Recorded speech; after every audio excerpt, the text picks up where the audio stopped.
Today, we're diving into two powerful and, frankly, conflicting views of India. On one hand, you have this ancient ideal of a perfectly just society, and on the other, a really sharp modern critique that says true freedom is just an illusion. All right, let's get into it. Okay, so first things first, we've got to talk about this core concept, dharma. Now, this isn't just about religion. Think of it more like the fundamental rulebook for a just society. It's the moral and ethical glue that's supposed to hold everything together, from how you live your own life to how an entire nation should function. But what happens when that foundation starts to crack? And this question right here is the real heart of what we're digging into today. Our sources are asking something pretty provocative. Does that ancient, noble ideal actually match the reality on the ground today?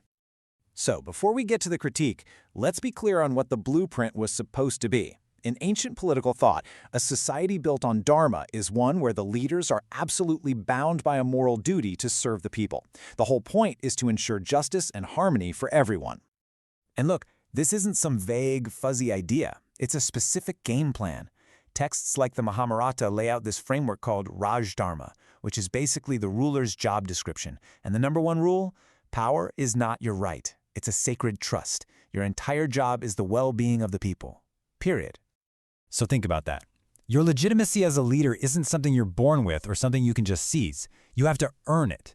This quote really nails it. The ruler is, at their core, a public servant. And that duty is the very thing that's supposed to prevent any abuse of power. Okay, so keep that ideal in your mind. Now we're going to flip the coin completely, because the source material we're looking at paints a very, very different picture, arguing that this ideal hasn't just been lost. It's been replaced by a sophisticated modern system of control. And this quote from the YouTube channel Smark just stops you in your tracks. The claim is that freedom in modern India isn't real, it's a delusion. The argument is that citizens have been effectively hypnotized by systems designed to conquer their free will. So, how does this so-called hypnosis work? This critique points to four main pillars. First, religion is used as a business and a political tool. Then you have media that's built to distract you with fear and celebrity nonsense instead of real issues. Third, the worship of false idols, celebrities pushing questionable products. And finally, an education system where money and connections can matter more than actual ability. And when you put all that together, what's the result? Well, the argument is that you get a society that's become numb, so overloaded with noise that we literally scroll right past images of real suffering, but we'll stop everything for some silly viral video. It's a pretty harsh look at our collective priorities. All right, so that's the big picture theory. But to really understand how this system of control allegedly works in practice, our sources tell us to zoom in on one very specific and very critical area, the healthcare system. And let me tell you, the stakes here are just staggering. According to World Bank data cited in our sources, 44% of children under 5 in India are underweight. 44%. When you have that kind of vulnerability baked into the population, it creates a deep, deep reliance on the very healthcare system that's about to be put under the microscope. The sources describe a model that creates what they call manufactured dependency. Here's how it supposedly works. First, medical knowledge is kept exclusive, so you have no choice but to depend on the experts. Then it can become a commercial business, where profit might take priority. Next, decisions are often made for you without your truly informed consent. And finally, even doctors can get trapped, forced to follow rigid protocols over their own best judgment. And this slide, wow, it just lays out the whole conflict, doesn't it?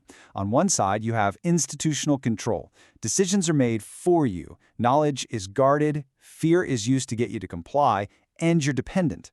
On the other side is individual empowerment. You make the decisions, knowledge is shared, wisdom builds confidence, and you are responsible for yourself.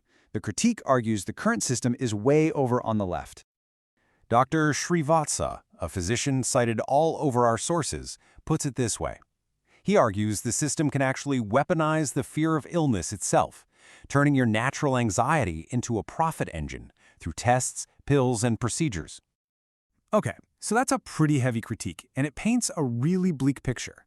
But the sources don't just leave us there in despair. They actually propose a way forward, a path to reclaim that individual freedom. And that brings us back to Dr. Srivatsa.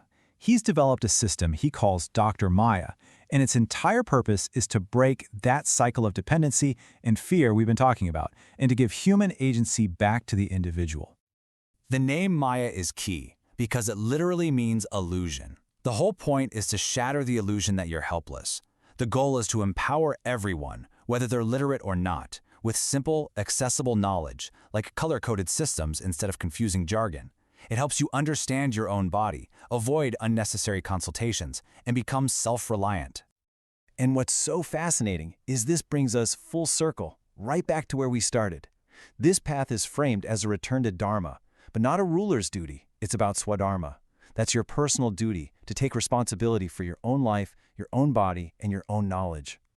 So the sources leave us with this final, powerful question to wrestle with. In this incredibly complex world with all these massive institutions, who holds the ultimate key to our well-being? Is it them, or is it us? It really makes you think about where we place our trust and where we place our power.